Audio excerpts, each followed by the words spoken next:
Hello everyone, welcome to my channel. तो आज एक नई जानकारी के साथ बात करने वाले हैं हम विजयनगर साम्राज्य के बारे में। ये जानकारी आपको अच्छी लगे तो लाइक, शेयर और कमेंट पक्का कीजिए। शुरू करें। विजयनगर साम्राज्य की बात करें तो इसका प्रारंभिक इतिहास बहुत ज़्यादा स्पष्ट नहीं मिलता है।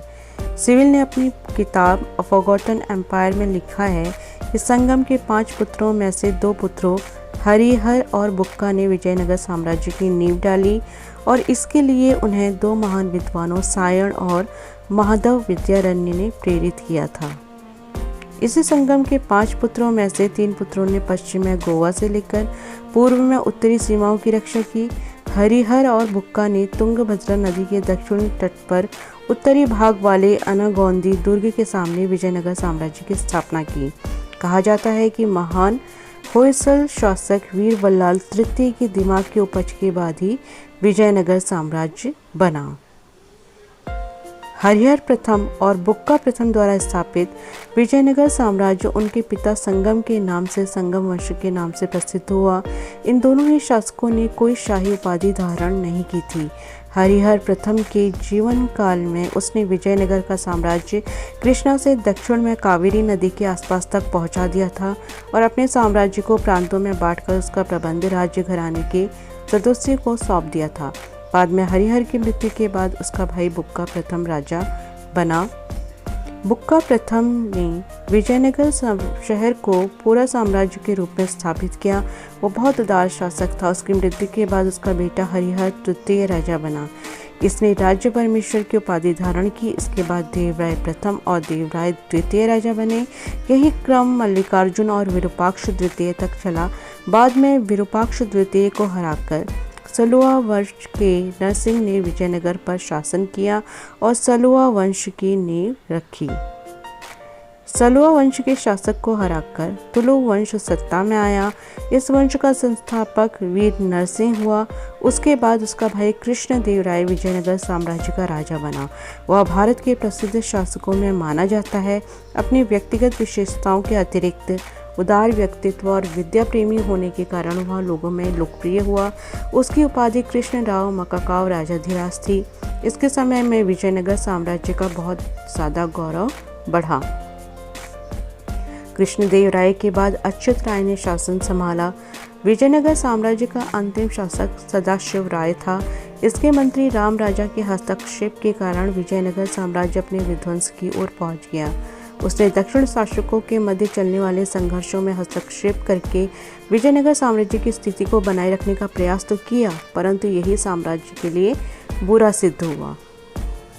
अंत में गोलकुंडा, बीजापुर, बुरहान, अहमदनगर राज्यों ने संयुक्त रूप से विजयनगर साम्राज्य के विरुद्ध युद्ध छिड़कर हरा दिया। यह युद्ध इतिहास में तालीकोटा के युद्ध के नाम से या राक्षसी तांगड़ी के युद्ध के नाम से प्रसिद्ध हुआ। इसने विजयनगर राज्य को तहस नहस कर दिया। इस तरीके से विजयनगर साम्राज्य का अंत हुआ।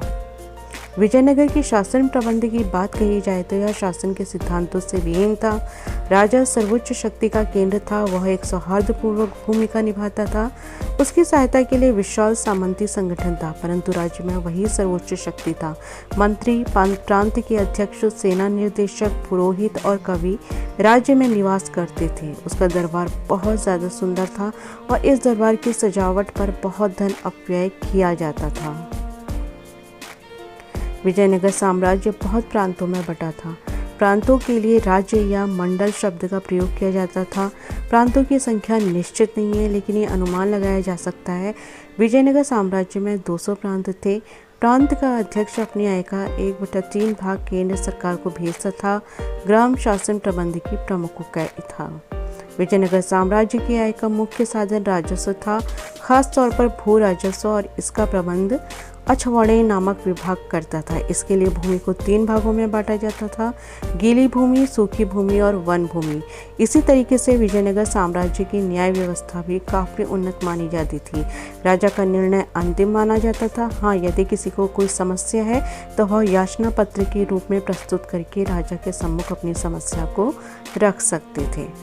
विजयनगर साम्राज्य के सैनिक संगठन का अपना ही एक विभाग था। इसका अध्यक्ष दंड नायक कहा जाता था। यह बिल्कुल सामंती प्रकार का होता था। कृष्णदेव राय के शासनकाल में ही 7,03,000 प्यादे, 32,000 घुड़सवार और 551 हाथियों की सेना थी। सेना 4 प्रकार की होती थी: प्यादे, घुड़सवार, तोपखाना और ऊंट।